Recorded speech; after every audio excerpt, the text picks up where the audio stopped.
Una pregunta, perdón, Dígame. Fátima, ¿verdad? Ajá. Me coloca en la carátula, no sé si están el orden en que van a exponer. No está en el orden, pero cada uno tiene su nombre antes de la exposición. Excelente, va muy bien. Y la otra es, quiero ver, ¿cuánto tiempo más o menos tenemos? Es video, pero 42 minutos. es video, ¿verdad? Ujú. Ah, va, excelente. Entonces, entrémosle. Bueno, 42.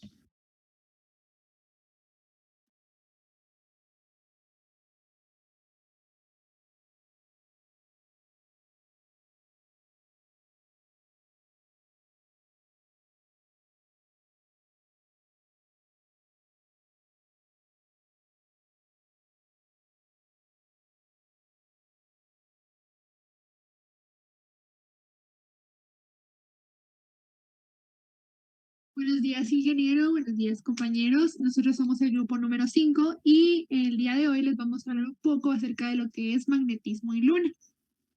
Los integrantes de nuestro grupo son su servidora Fátima Marina Sandoval Nájera, Elida David Peralta Medina, Paola María García Portillo, Cindy Gabriela Archiragón, Hans Benedicto Marroquín Arriaga, Marco Aurelio Somoza Chicas y Silvia Somara Shokchokov.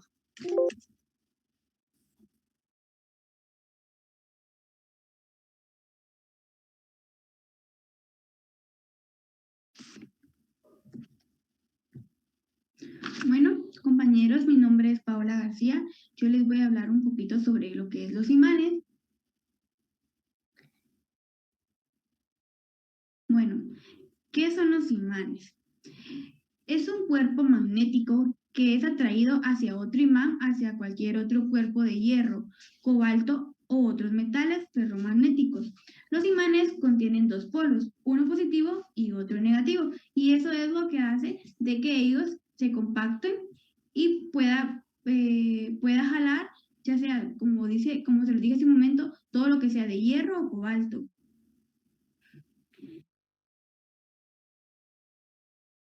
¿Cómo funcionan los imanes? Bueno, el magnetismo de los imanes es producto de partículas de electrones que componen la materia, o sea, los electrones van portando las cargas en movimiento. Los imanes naturales, artificiales, permanentes, son bobinas de alambre que se enrollan alrededor del núcleo magnético, hecho un material ferromagnético como el hierro por las bobinas circulares eléctricas generando un campo eléctrico magnético o a su alrededor. Es lo que les explicaba de los polos. Como tienen uno positivo y uno negativo, entonces son atraídos.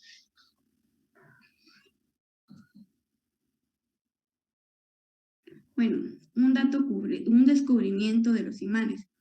¿Ustedes sabían de que el primer físico científico que descubrió un electroimán fue el físico político francés Aragon?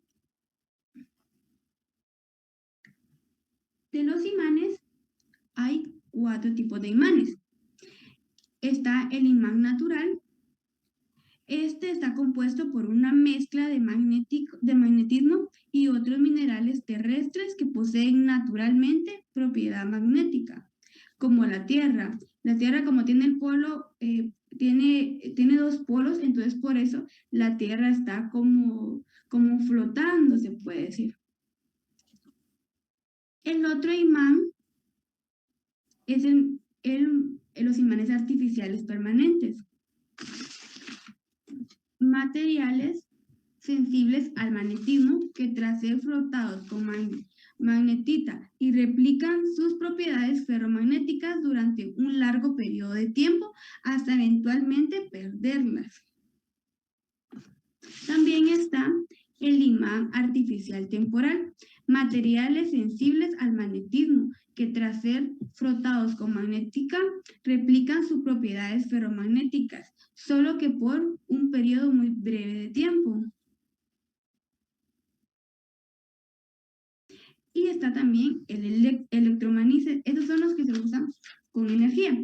Son bobinas de alambre que se enrollan alrededor de un núcleo magnético hecho de un material ferromagnético como el hierro por las bobinas circulares eléctricas generando un campo eléctrico y magnético a su alrededor. El núcleo magnético del hierro concentra el flujo magnético y hace un imán más potente. Este fenómeno dura únicamente mientras circule la electricidad.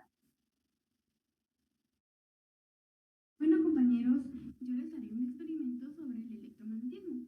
Para este experimento, lo único que vamos a necesitar va a ser un hilo rojo, agujas y un imán y una base sólida. Bueno, yo utilizaré un vaso.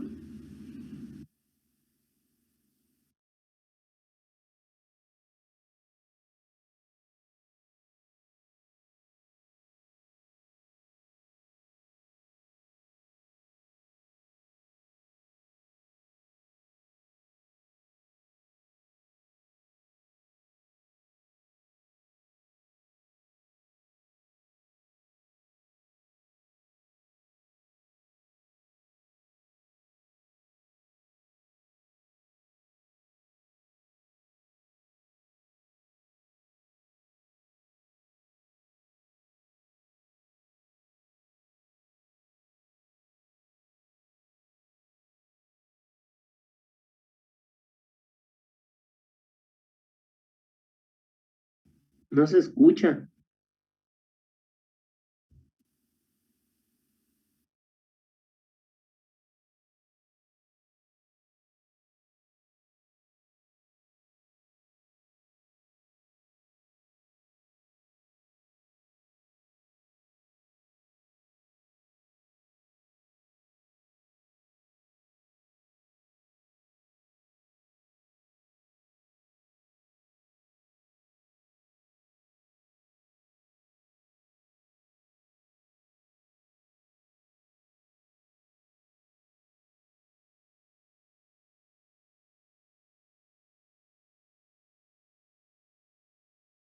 Bueno, No se escucha. cuando el calor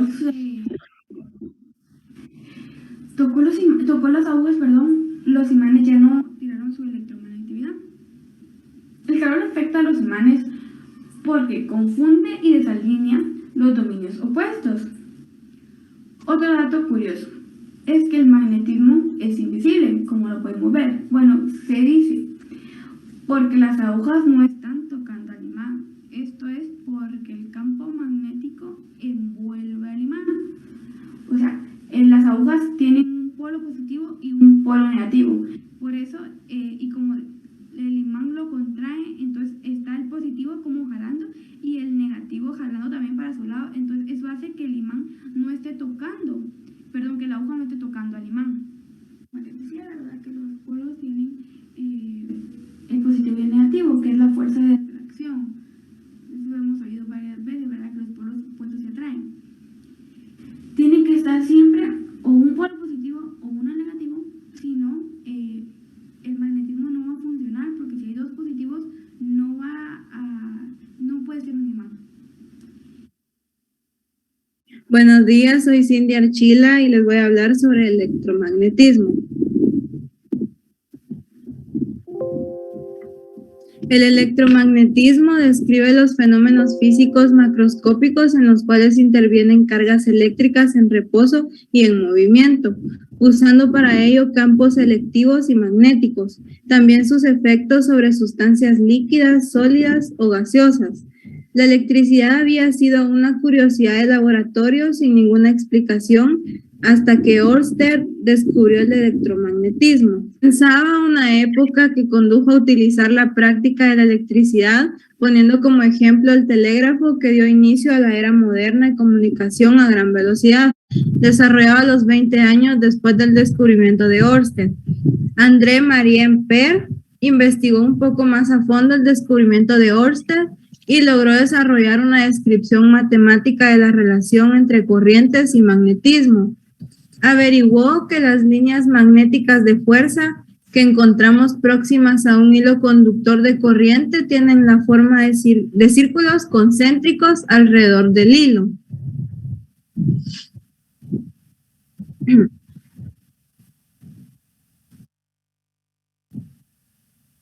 Electroimán. Un electroimán se caracteriza por una parte por su efecto magnético y por otra parte por depender de una fuente de alimentación de energía eléctrica. Funcionan con unos valores de corriente demasiado pequeños para convertir al hierro permanentemente. El campo magnético se intensifica al usar una propiedad denominada ferromagnetismo, que es similar al hierro.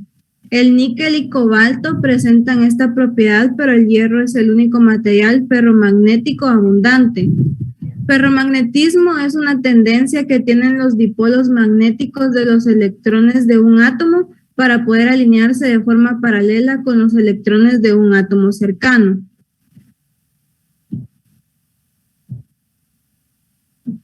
Motores eléctricos. Son máquinas que tienen la capacidad de transformar o convertir la energía eléctrica en mecánica. En el libro menciona dos tipos, motores síncronos de corriente y motor CC o motor de corriente continua. Los motores síncronos de corriente son los pequeños motores utilizados en aparatos domésticos y relojes. Se diferencian del motor CC porque lo que invierte la polaridad del electroimán no son conmutadores, sino la alternancia de corriente.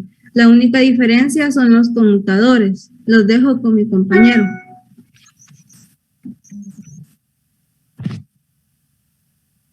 Buen día, mi nombre es Han Joaquín y hoy hablaremos sobre una magnitud física muy importante, en esta ocasión sobre la fuerza magnética. Pero antes de hablar de la fuerza magnética, necesitamos recordar un poco la teoría atómica, específicamente el electrón. El electrón es parte del átomo y se encuentra alrededor del núcleo, en forma de una nube probabilística. El electrón tiene una carga eléctrica con un valor de menos 1.60 por 10 a la menos 19 coulomb.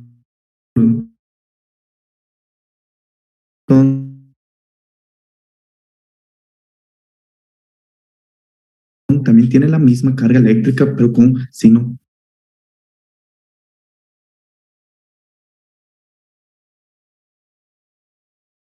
magnético como un vector. La unidad asignada al campo magnético es el Tesla, que se abrevia con una letra T mayúscula.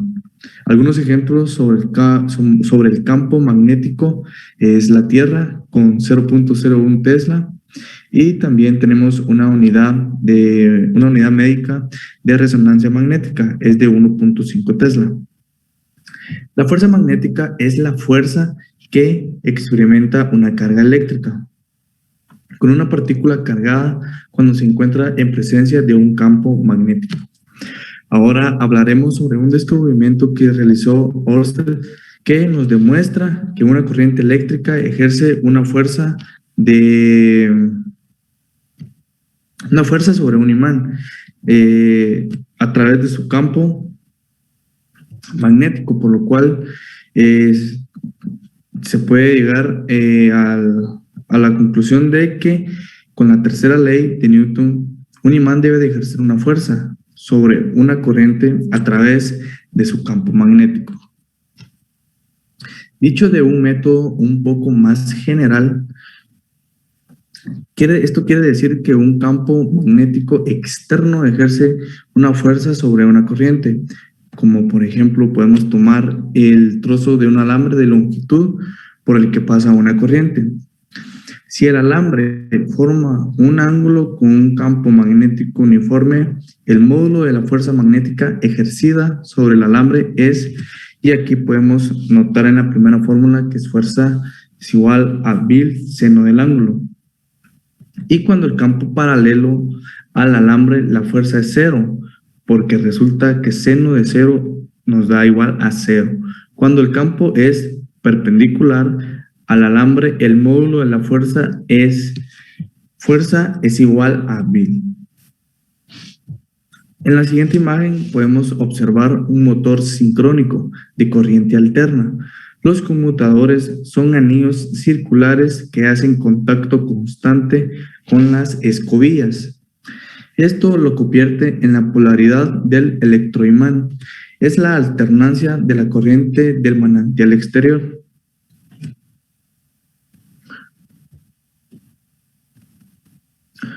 Fuerza sobre un torso de alambre por el que circula una corriente con el seno de un campo magnético. Las direcciones del campo, las correcciones y las fuerzas están en una relación con otras. Lo mismo que los dedos pulgar, índice y corazón de la mano izquierda. Ya que la dirección de la fuerza magnética en una corriente es perpendicular, tanto el campo magnético como la corriente, el dedo de índice de la mano izquierda señala la dirección de la corriente, mientras que el pulgar apunta en dirección del campo. Entonces esto quiere decir que el dedo del corazón apunta en dirección de la fuerza, y a esto se le llama regla de la mano izquierda. En la siguiente imagen podemos observar un cuadro rectangular, un cuadro magnético, que en el campo magnético de un imán que está en forma de C, un galvanómetro, ya que este cuadro depende de un cuadro muy fino.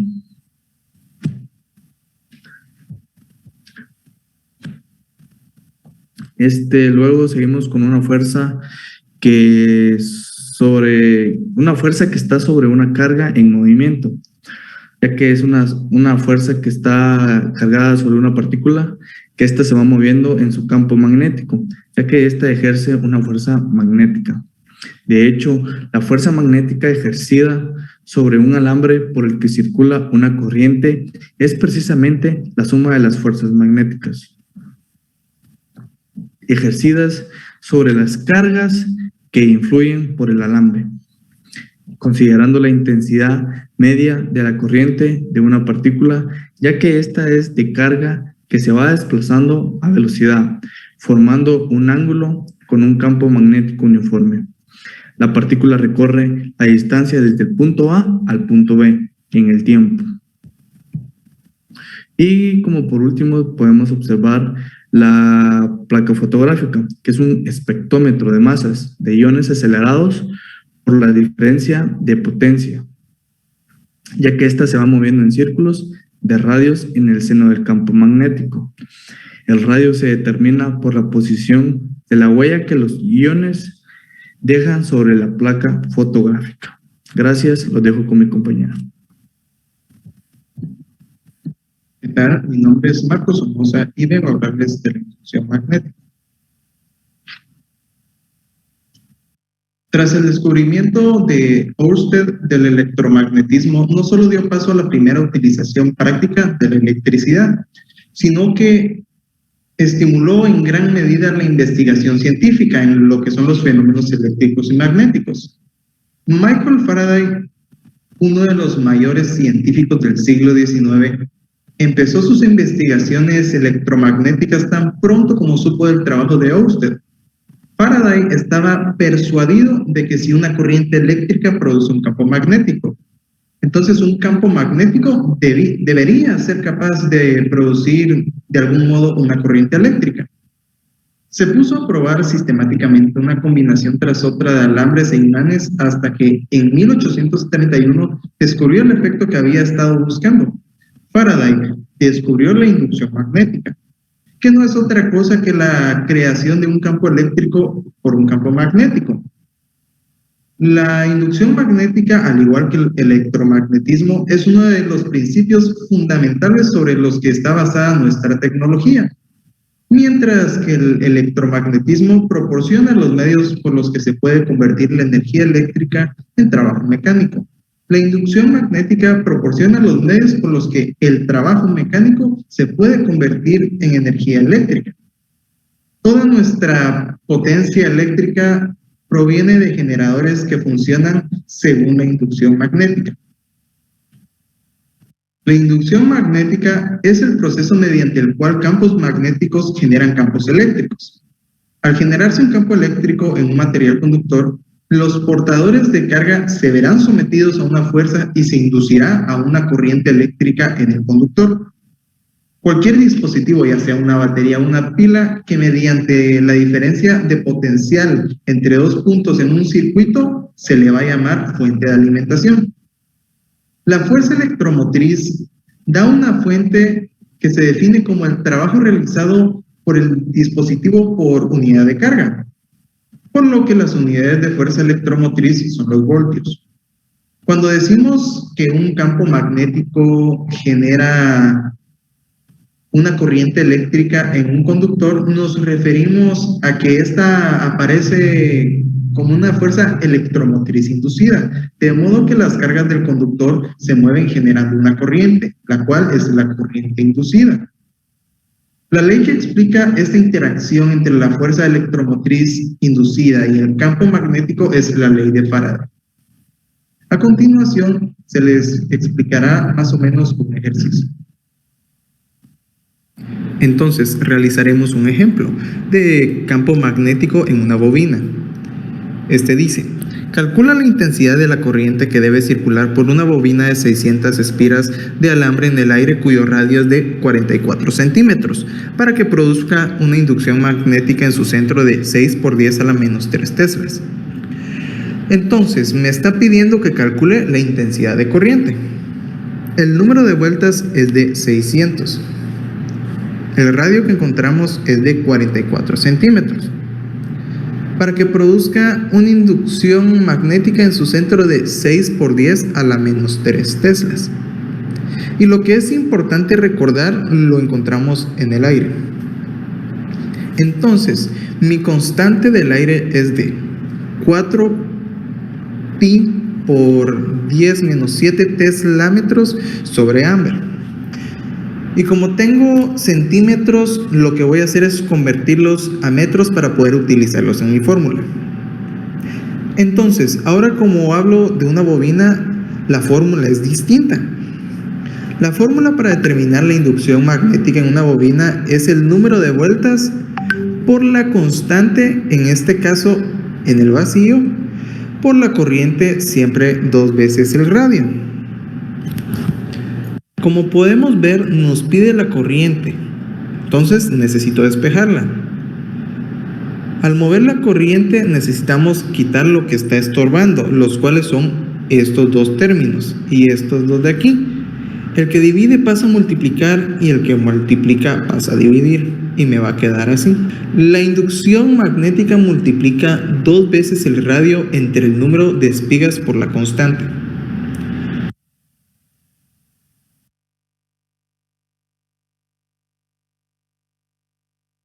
Todos los valores que conozco, entonces la inducción es 6 por 10 a la menos 3 teslas por 2 y lo que va en el radio, que es 0.44, dentro el número de vueltas de 600 por 4 por 3.14, 16 por 10 a la menos 7. Entonces lo resolvemos en la calculadora. 6 por 10 a la menos 3 por 2 por 0.44 nos va a dar 5.28 por 10 a la menos 3. En lo siguiente, que sería 6 por lo que tenemos en el paréntesis, nos quedaría como resultado 7.53 por 10 a la menos 4. Al realizar esta última operación que nos quedó, nuestra respuesta quedaría en 7 amperes. Entonces el secreto para poder realizar este ejercicio fue el despeje de lo que es la corriente, y esto fue lo que nos ayudó y facilitó hacer el ejercicio. Gracias por su atención, los dejo con mi compañero.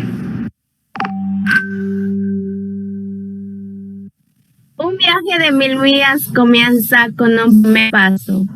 Buen día a todos, mi nombre es Silvia Xiomara Chocchocó y en esta ocasión tengo la oportunidad de hablar sobre el tema de biomagnetismo. ¿Qué es?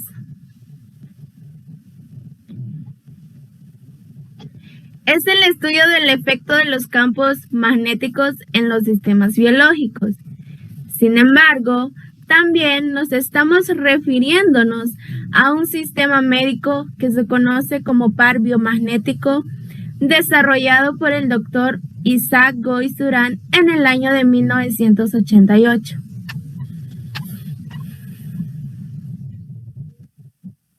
Estudio de los comportamientos.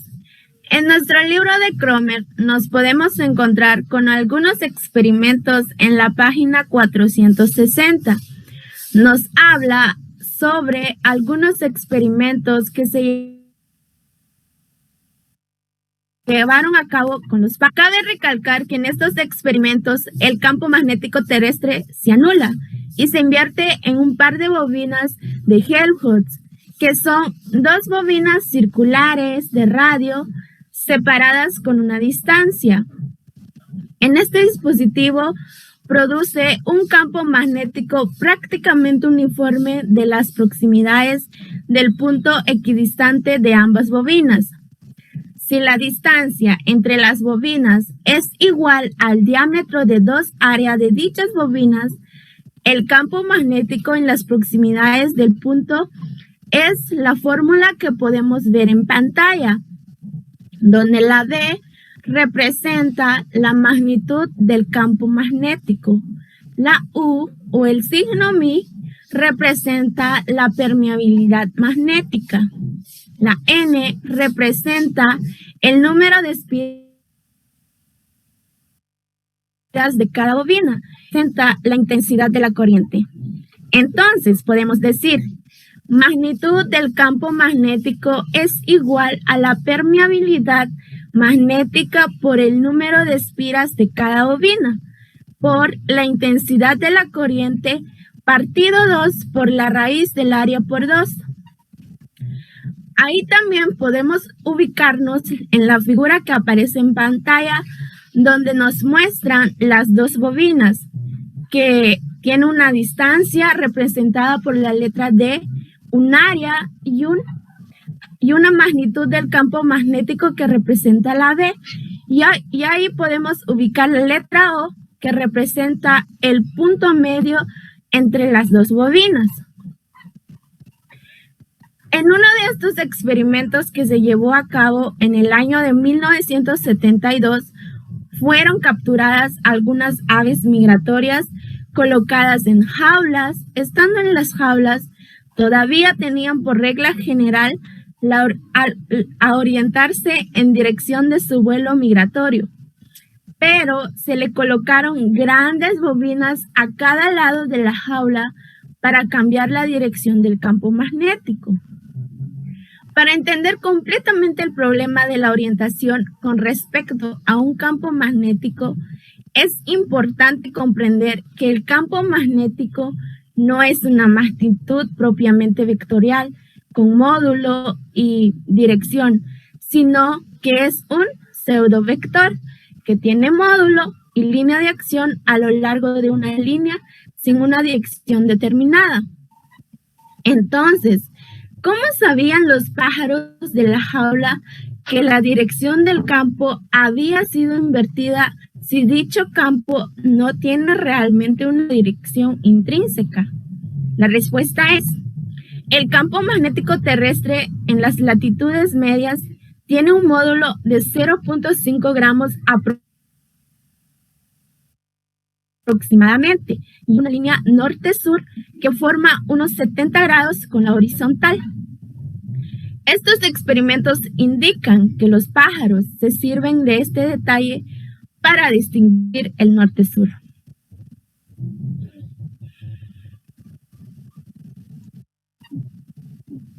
Bases fisiológicas del biomagnetismo.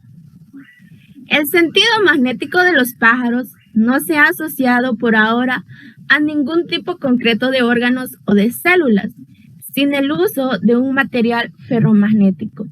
No hay explicación satisfactoria de cómo los pájaros pueden detectar un campo magnético.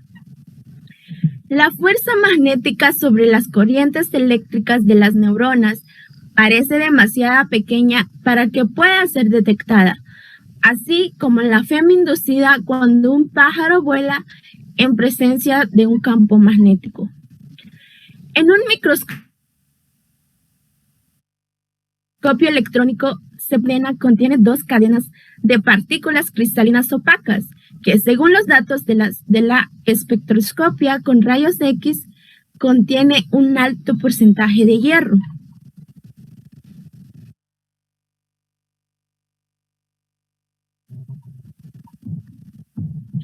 Biomagnetismo médico. Esto es muy importante mencionar como nosotros futuros médicos. Una persona saludable tiene aproximadamente el 80% de electrones negativos aniones y el 20% de positivos cationes en su cuerpo. Como lo mencionábamos anteriormente, el par biomagnético es una terapia natural y segura que utiliza pares de imanes colocados en puntos concretos del cuerpo para reequilibrar el pH y así poder eliminar virus, bacterias, hongos y parásitos patógenos, ayudando de este modo de manera natural, fisiológico y eficiente al organismo a recuperar su equilibrio que puede conllevar a la salud. La salud de nuestro organismo va unida a un pH o nivel de acidez cercano al punto de neutralidad, dependiendo de cada tejido y sus necesidades energéticas. Cuando ocurre una infección o una difusión orgánica de la zona infectada, se altera, volviéndose ácido en exceso de iones positivos o alcalinos en exceso de iones negativos. Paralelamente, el pH de otra zona de nuestro cuerpo se polariza en la dirección contraria, ya que el número total de iones positivos y iones negativos en el cuerpo debe ser idéntico. De este modo, se forma el cuerpo un par biomagnético compuesto por dos polos de signos contrarios que entran energéticamente en resonancia biomagnética. El foco ácido positivo es generalmente proporcionado para el desarrollo de virus y hongos, mientras que el foco alcalino o negativo se desarrollan generalmente bacterias y parásitos.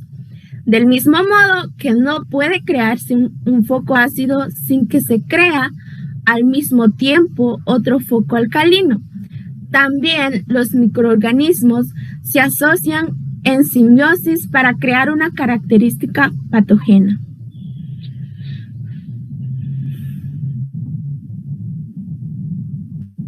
Campos magnéticos del cuerpo humano. El cuerpo humano es un gran campo electromagnético en su totalidad. Es un cuerpo de energía y la visión que tenemos de él como de una estructura de carne y hueso es solo la representación que hace nuestro cerebro de las señales que recibe nuestro aparato perceptual. La forma, el olor, el color y el sabor de nuestro cuerpo solo son representaciones virtuales de nuestro cerebro que estas señales.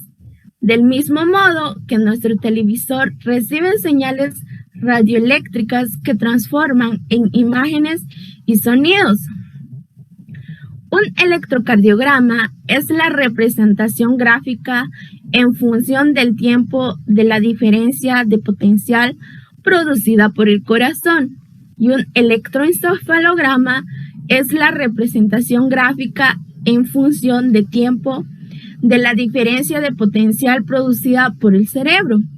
El electrocardiograma es indispensable para la detección de las enfermedades, el corazón, así como el electroencefalograma es muy útil para la detección de algunos trastornos cerebrales. Podemos ubicarnos en la figura 1 que se muestra en pantalla, donde podemos observar una fotografía electrónica de una bacteria magnetotáxica que muestra dos cadenas de partículas opacas que contienen hierro.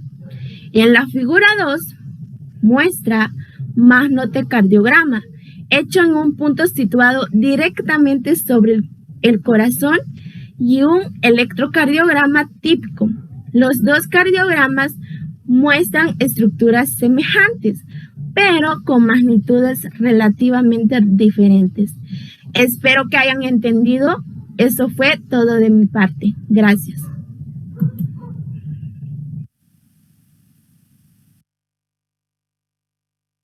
Buenos días, ingeniero y compañeros. Continuando con la exposición, yo hablaré sobre lo que es magnetismo y luna.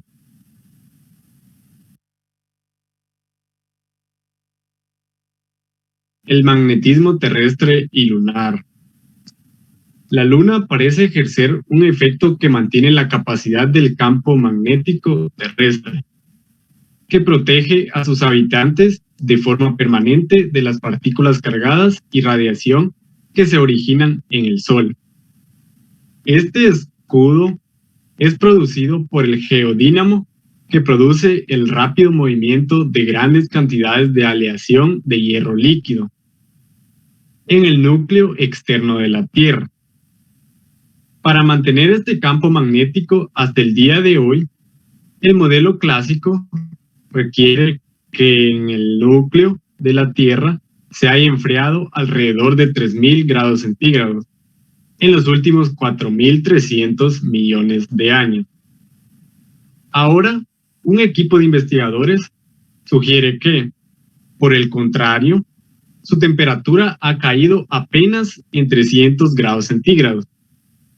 Creen que la acción de la Luna, pasado por alto hasta ahora, ha compensado esta diferencia y ha mantenido activo el geodínamo.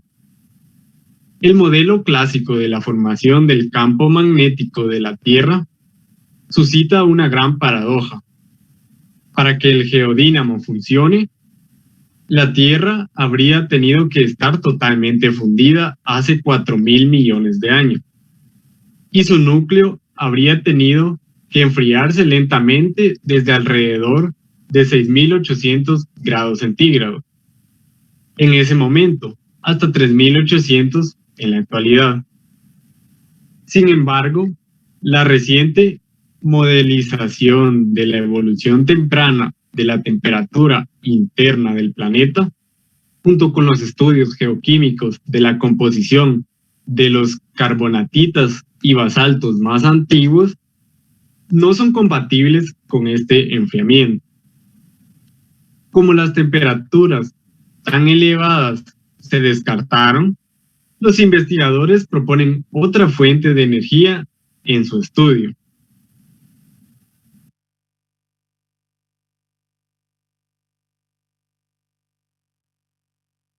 La Tierra tiene una forma ligeramente achatada y gira alrededor de un eje inclinado que se tambalea alrededor de los polos.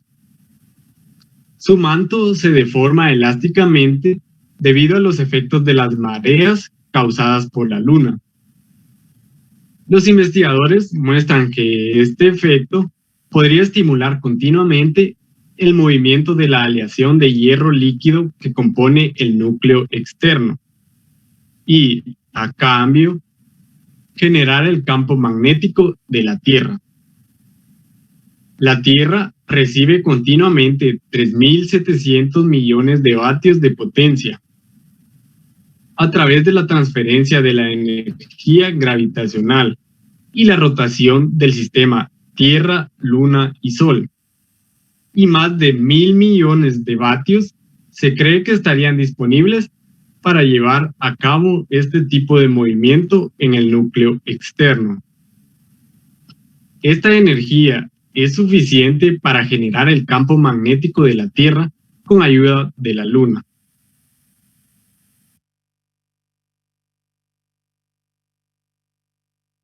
Dado que ni la rotación de la Tierra alrededor de su eje, ni la dirección de su eje, ni la órbita de la Luna son perfectamente regulares, su efecto combinado sobre el movimiento en el núcleo es inestable y puede causar fluctuaciones en el geodínamo.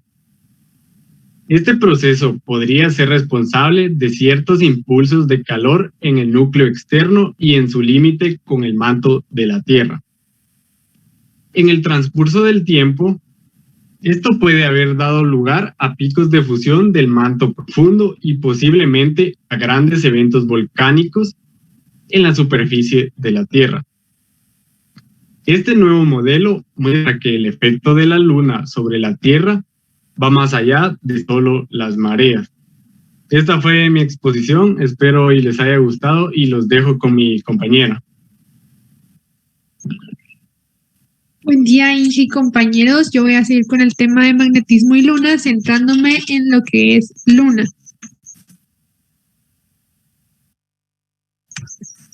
Magnetismo remanente de la luna.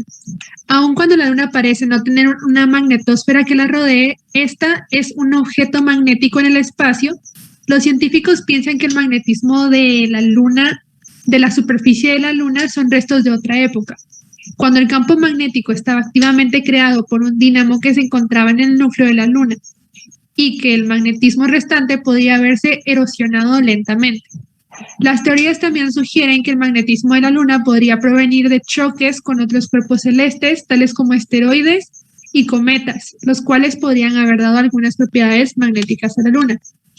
Algunas regiones de la superficie de la luna son más magnéticas que otras. Parece ser que una porción de la corteza lunar llamada rima cirsalis es altamente magnética.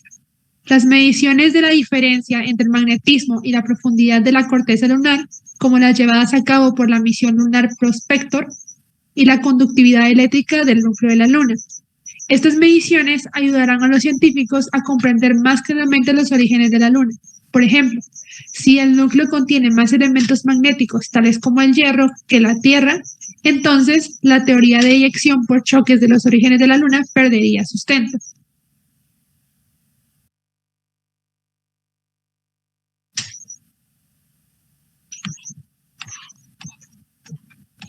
El campo magnético lunar tiene un campo externo muy débil en comparación con el terrestre. Además, la Luna no tiene actualmente un campo magnético dipolar, como sería el generado por un geodínamo en su núcleo, y la magnetización variable que está presente en casi su totalidad de la corteza lunar en origen.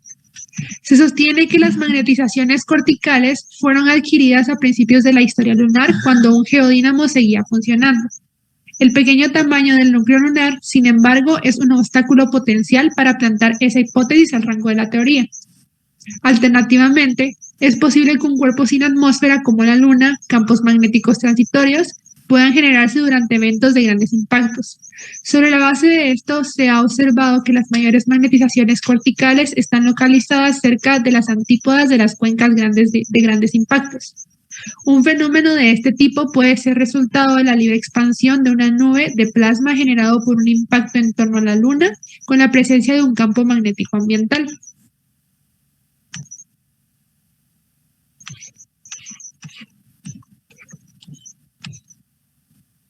En relación con la repulsión electrostática en la Luna, las partículas finas de polvo en realidad podrían flotar, expulsados de su superficie por repulsión electrostática. Esto puede crear una atmósfera temporal nocturna de polvo con viento diáfano, atraídos por la diferencia en la acumulación de carga.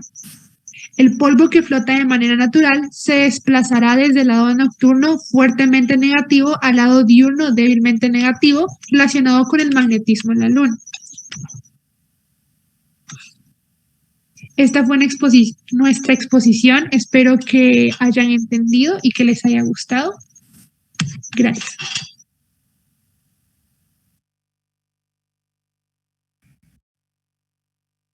Muy bien. Muy bien, jóvenes. No sé si tienen preguntas para el grupo. El resto de los participantes. ¿Me permiten? No se me vayan a escapar. Hay una situación.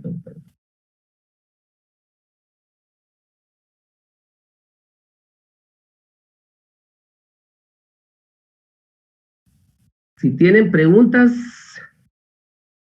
para el grupo, ¿no hay algún experimento o alguna demostración? No sé.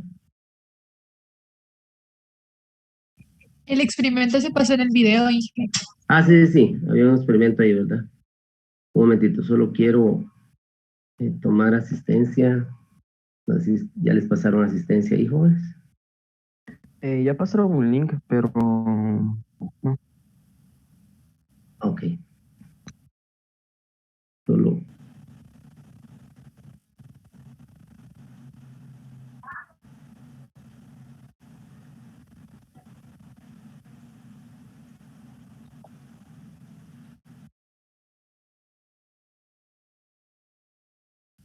Solo déjenme revisar una cosa acá. Quiero ver. Inge, una pregunta. Si diga, sí, es aún, diga. Es que cuando yo estaba mandando mi asistencia, se fue el internet, el wifi falló y no sé si llegó. O sea, usted no se anotó. Bien, o sea, lo mandé, pero cuando lo mandé se fue el internet. Va, no tenga pena, no se preocupe. Gracias, Inge.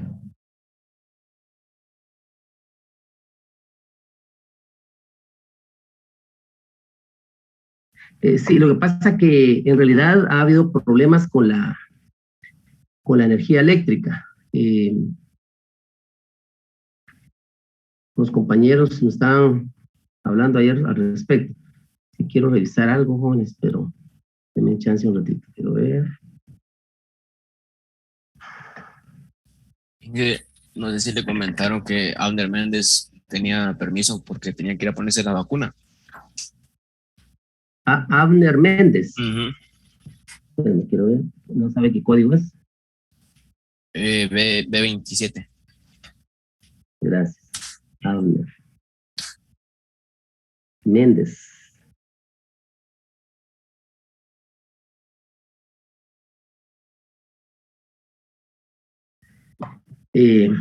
Sí, gracias, Otoniel, ¿verdad?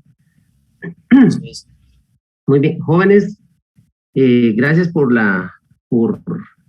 el tiempo que se tomaron en realizar sus presentaciones.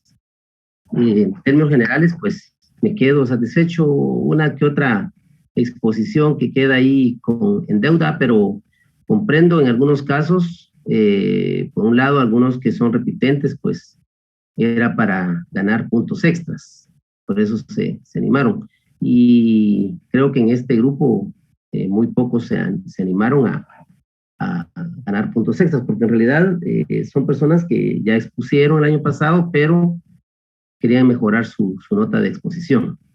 Por otro lado, entiendo que algunos, no sé, de repente que se dan por vencido luego. Están así como que, híjole, ya no puedo más, ¿verdad? Ya topé, creo que tengo que tirar la toalla. Y sin embargo, pues, se animan a exponer para no dejar mal parqueado al grupo, ¿verdad? Para no dejar ahí inconclusos los temas. Entonces, cualquiera de las dos cosas, por eso no es bueno juzgar si de repente, bueno, es que no lo hubiera pasado o qué sé yo, pero yo entiendo que las razones. Sin embargo, jóvenes, no se den por vencido tan fácilmente. O sea, luchen hasta el último momento. Yo les estoy transmitiendo esto y créanme que yo soy de las personas, considero que soy muy débil. Hay cositas tan pequeñas que me desilusionan, ¿verdad? Entonces, le doy gracias a Dios. O sea, dependo, yo sí, así les digo, dependo mucho de Dios, o en todos los aspectos dependo de Dios, porque de otra manera, pues yo fácilmente caigo, ¿verdad? Me doy por vencido. Recuerdo que estaba estudiando la maestría y, bueno, en 2 ocasiones, habiendo sacado el técnico en agronomía cuando estaba en 4º año, el primer examen fue un desastre, El primer examen parcial que tuve, según yo, ¿verdad? Y solo vi el examen, me salí y ya habían pasado más de 7 días sin asistir. Y llegó un compañero a preguntarme que por qué me había retirado. Entonces le dije, no, le dije, así no, mira, salí mal, ¿en qué clase? Y me preguntó de la clase. Entonces se puso a risa y me dijo, yo no había, hasta ese momento no había perdido ni un parcial. Ese parcial lo había perdido como con 57. Y la verdad es que dije, yo tiro la toalla, ¿verdad? Entonces, no me dijo, vos estás mal. Entonces me enseñó su examen, tenía 48. Y esa es la mejor nota, me dijo, si ninguno ganó. Pero como yo solo vi el examen, no me gusta comparar. Si alguien salió mejor que yo, qué bien, va, pero yo solo, o sea, me comparo conmigo mismo. O sea, me comparo conmigo mismo, ¿verdad? que si yo estoy mejorando bien, que si los demás están bien, es su problema.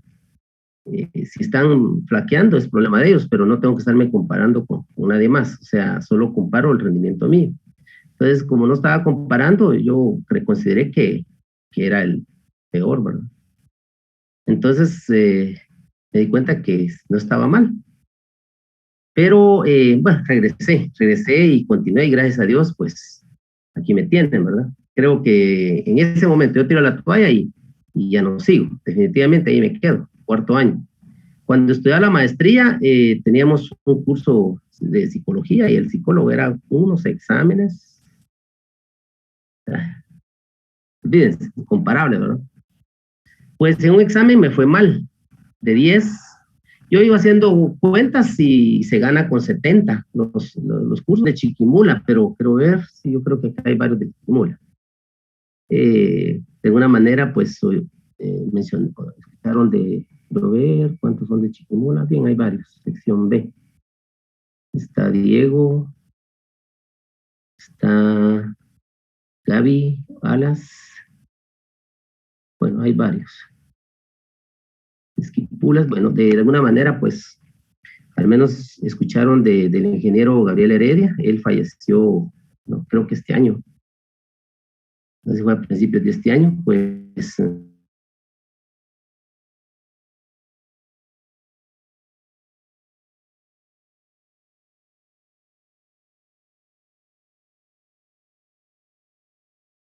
Falleció. ¿De quién es el Zoom? Si quieren, tenemos chance todavía. ¿De quién es? ¿Quién está compartiendo Zoom? Todavía hay chance, Inge. Va. Solo un ratito, solo para que ustedes, hay dos cosas que quiero compartirles. En parte es para animarlos, ¿verdad? O sea, quiero que no se den por vencidos, jóvenes, que no se den por vencidos.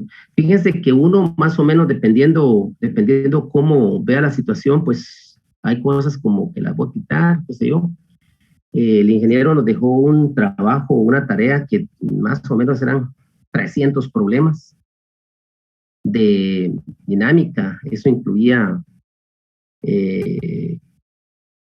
caída, movimiento uniformemente acelerado, caída libre, tiro parabólico, movimiento circular y todo lo que incluía el primer parcial.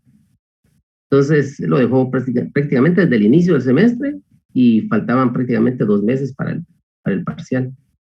Pues yo lo iba haciendo, por lo menos iba haciendo que 10, 15 problemas diarios, 10, 15 problemas, tratando de avanzar. Cuando faltaba una semana para entregar la tarea, yo ya prácticamente había terminado. Tenía tal vez unos 10 problemas y los fui terminando. Mis compañeros, hasta faltando 2 días, me fueron a pedir que les diera copia. Entonces dije, si quieren les voy a explicar. No, ya no da tiempo. Me dijeron, vamos a copiar mejor. Ni modo, se los presté, ¿verdad? Y viene el ingeniero, hizo el examen de la hoja de trabajo prácticamente, es decir, tampoco los mismos problemas, ¿verdad? Sacó desde que prácticamente todos sacaron 0. Bueno, caso mío, pues fallé en un problema. No, ese problema nunca lo olvido, ¿verdad? Y como eran así que si con un errorcito, el problema se perdía completamente. Entonces, bueno, pero por lo menos saqué 75. Habían 2 compañeros que habían sacado, uno había sacado, bueno, 2 que habían sacado 25, se retiraron. Y realmente vino el ingeniero, hizo otro examen, y luego hizo 3 exámenes. Se hacían 2 parciales, pero hizo 3, y dijo, voy a tomar las 2 mejores notas, porque como nos quedamos poquitos, prácticamente nos quedamos como 6 nada más, éramos como 40, nos quedamos 6. Entonces, habían algunos que habían sacado 0, los que se quedaron habían como 4 que habían sacado 0 en el parcial, lograron recuperarse y al menos llegaron a zona, ¿verdad? Pero bueno, esos son anécdotas, no es que yo lo vaya a hacer, ¿verdad? O sea, tampoco, pero hay cosas que, digamos, una bonita exposición, jóvenes, una bonita exposición es como su carta de presentación. ¿Por qué? Porque, digamos, es algo que está como a la vista de todos están como, bueno, yo asumo, ¿verdad?, que todos están pendientes de la exposición. Pero sí es importante una buena exposición. Es cierto, yo tuve un alumno muy inteligente, tenía 16 años cuando llegó al CUNORI, muy inteligente. Cuando llegó, el hermano ya tenía 2 años de estar repitiendo, y él a puro examen, pero se dio el lujo de no exponer. Pero le dije, oh, qué lástima, de va a hacer falta. Espero que no, me dijo. Pero en el examen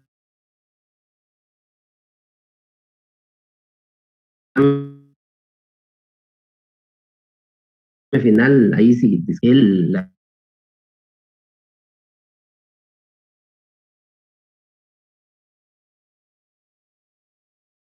verdad recibió porque se quedó con 60.4. Y no le hablé ni un nada, ahí se quedó con 60.4. Lógicamente, tuvo de no entregar tareas, de no hacer no hacer el laboratorio, o sea, se daba mucho lujo, ¿verdad? Muy inteligente el patojo. Pero sí, también le demostré que le tocó que sacrificar sus vacaciones, ¿verdad? Que hay cosas que se necesita disciplina. Entonces, tampoco no fue por maldad. Gracias a Dios somos, porque hasta la fecha tengo comunicación con él, somos buenos amigos. Y siempre la anécdota, ¿verdad? Igual hay otro patojo que está en 5º año, muy inteligente también, y él sí estaba preocupado porque se quedó hasta la última recuperación. Pero se asustó y me fue a hablar y me dijo, mire, ingeniero, yo creo que su clase la va a tirar. No, le dije, yo reconozco su capacidad y sé que es muy inteligente y va a salir. Ya me acomplejé, porque eso pasa, ¿verdad, jóvenes? Cuando ustedes pierden el final y pierden la primera recuperación, hay un momento en que uno dice, ya no, es como estar arando en el mar, es de por gusto que estudie. O sea, ustedes se bloquean solos, ustedes dicen, no, ¿para qué? Ya es de más, no lo voy a ganar. Entonces, si adquieren esa actitud, pues lógicamente van a perder, ¿verdad? Porque no hacen el mínimo esfuerzo. Y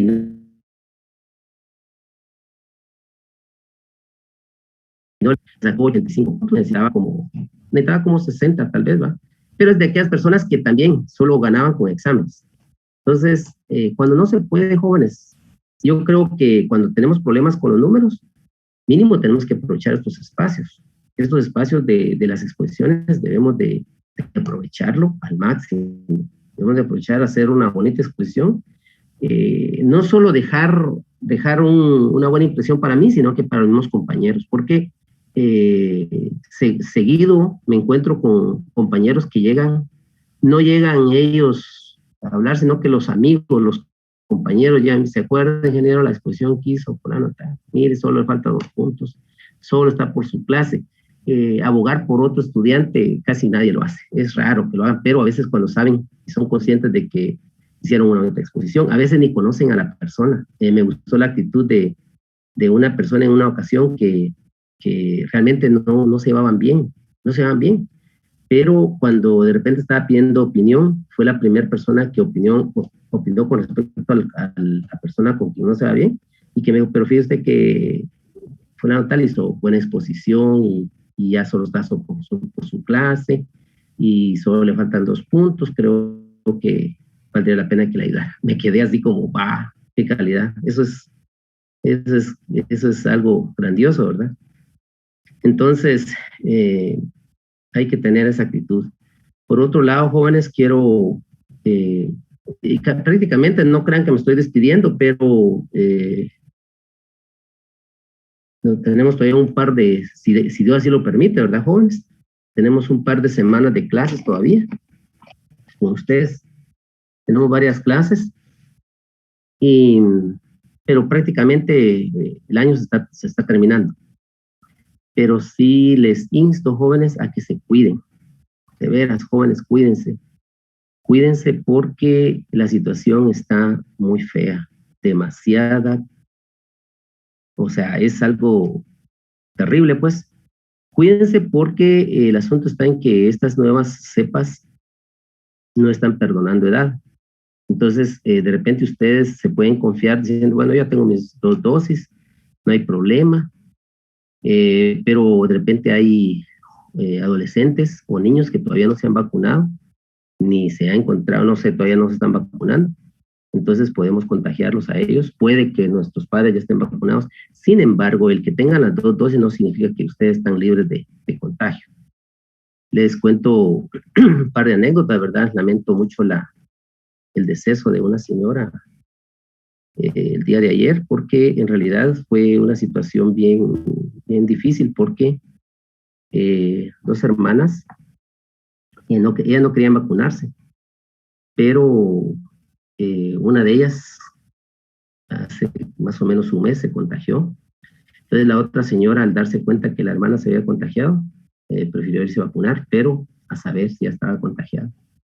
Lo cierto es de que la persona que no estaba vacunada ya se recuperó, está estable, pero la otra señora, tras de que se vacunó hace aproximadamente unos 10 días, empezó mal, y la verdad de que hubo la necesidad de hospitalizarla y pues,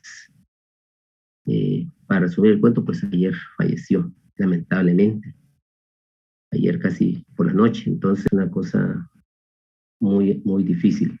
Entonces, a veces somos bien insensibles porque el decir, bueno, que hay un huracán en Estados Unidos con una velocidad de 300 kilómetros por hora, es una simple noticia. Que no sé cuántos están muriendo en Guatemala, más o menos un promedio de 50 diarios, que no sé cuántos están infectando. O sea, simplemente escuchamos la noticia y somos bien insensibles, como que, bueno, no nos importa, no somos nosotros. Pero poco a poco la noticia se va acercando y va llegando y sentimos ya de un amigo, de una persona que nosotros queremos mucho, y al rato que es de un pariente lejano, al rato que es de un pariente cercano, al rato que de repente es con nosotros mismos. Entonces, no seamos insensibles a todo eso y tratemos de, pedirle a Dios, cuidar a nuestros seres queridos y tratar de yo la verdad tenía la ilusión de que nos reuniéramos, de que nos viéramos por lo menos los últimos días. La verdad lo veo lejos. Eso no significa que no tengan sus copias ahí, ¿oyeron? Porque si no, aunque sea, me las mandan. Yo creo que la mayoría está respetando eso de tener sus copias. Vamos a ver cómo le hacemos. Nos viene quedando ya prácticamente un mes para eso. Un mes, no sé qué vaya a pasar. Anoche hubo reunión de los médicos con el Congreso, con los congresistas, para ver si se toman medidas más drásticas. Posiblemente se va a tener toque de queda a partir de las 7 de la noche. No sé, o sea, están en eso que se va a aprobar posiblemente. No sé si ya lo tomaron en cuenta o qué, ¿verdad? No sé si ustedes saben algo al respecto, pero yo escuché hoy por la mañana que sí, de eso hablaron ayer, y es probable que se tomen medidas más drásticas porque en realidad ya no se sabe qué hacer. Ya no hay espacio en los hospitales, ni siquiera en los privados. Algunos dicen, no me importa vender mi casa, no me importa vender el terreno que sea, pero quieren rescatar la vida de X persona, pero no hay espacios. No hay espacios para nada. Entonces, no tenemos por qué enfermarnos, tenemos que cuidarnos. Si no hay más comentarios, jóvenes, les agradezco su atención y espero mañana nos vamos a reunir después del receso siempre, ¿verdad? Para comenzar la clase sobre el tema de electricidad y posteriormente tal vez vamos a algo sobre corriente, después magnetismo, que algo los compañeros estuvieron, Marco Aurelio algún problema por ahí, ¿verdad? Entonces, vamos a ver si avanzamos y tratemos de, tal vez con ustedes me va a quedar por lo menos una clase libre al final. Vamos a ver si hacemos un laboratorio. Dios les bendiga. Si no hay preguntas, jóvenes, ahí la dejamos.